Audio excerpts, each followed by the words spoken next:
some different technology, so I'm on a blue background today. But it's interesting. I really probably should have put this on a red background.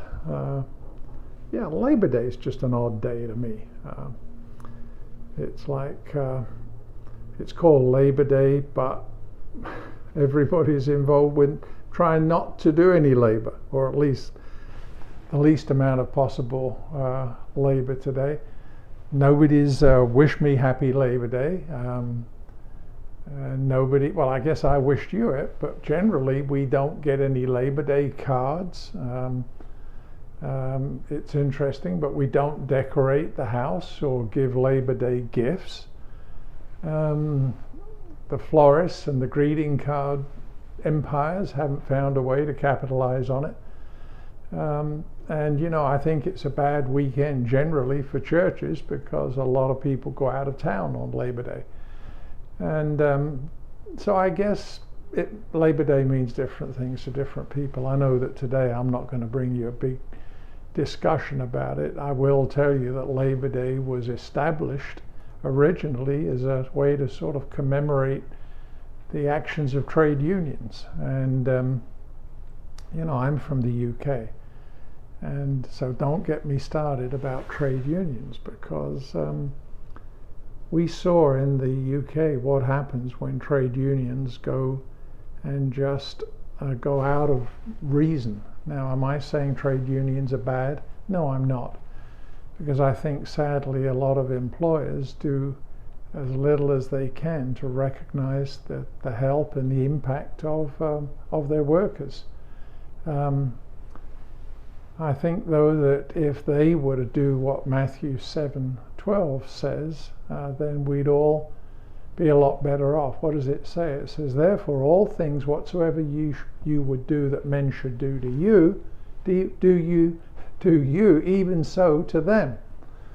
So, you know, if we all dealt with everybody else as though we would like to be dealt with, I don't think trade unions would have been necessary or would have had the power that they did. But unfortunately, a lot of employers over the centuries haven't been good. But I think it's got to the place now where many in the world have a sense of entitlement, and it's just like, well, if I don't work, then the state or somebody's going to take care of me. 1 Thessalonians 4:9, but as touching brotherly love, you do not need that I should write to you. For ye yourselves are taught of God to love one another.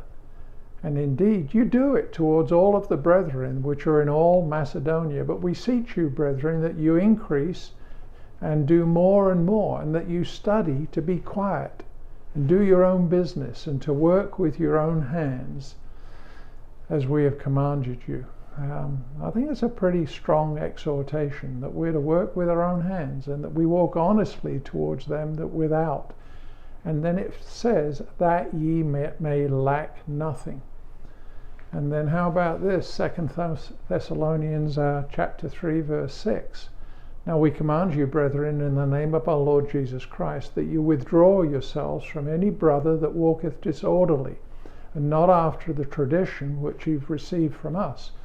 For yourselves you know how you ought to follow us, for we have behaved ourselves not disorderly among you, neither did we eat any man's bread for naught, but wrought with labor and travail night and day, that we might be not chargeable to any of you. So the apostle's saying we behave responsibly.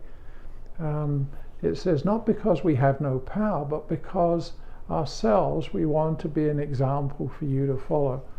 For even when we were with you, this is what we commanded you, that if any would not work, neither should he eat. And I tell you, that's a pretty strong statement. So today, I'm not going to teach on it. You probably can gather some of what I believe. I believe that the ability to work and the favor of God to work is an honor. And you know, I don't believe work's something that we should try and do as little as possible. But maybe today you can take a day off. Is that okay? I want to tell you a story which I read just a few minutes ago, and I thought it was pretty neat, and I'd relay it to you because it speaks to the pride of work. The USS Astoria was the first US cruiser ship to engage the Japanese during the Battle of Savo Island in World War II.